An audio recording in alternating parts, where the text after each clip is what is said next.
Регина Войтек, ветерана.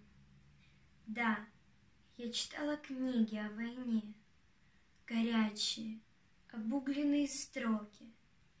И страх, и боль стучали в сердце мне, когда я их приносила на уроки.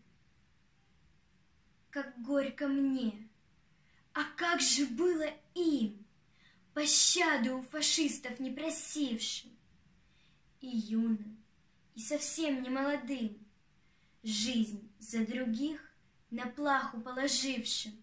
Спасибо им, и павшим, и живым, что заслонить от смерти нас сумели.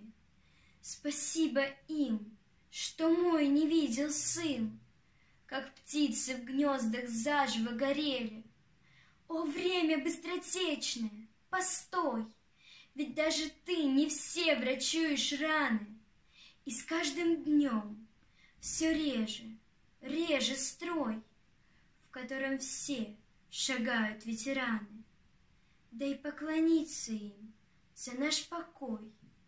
Пусть наши дети тех запомнят лица, чьи имена строкою золотой начертаны на огненных страницах.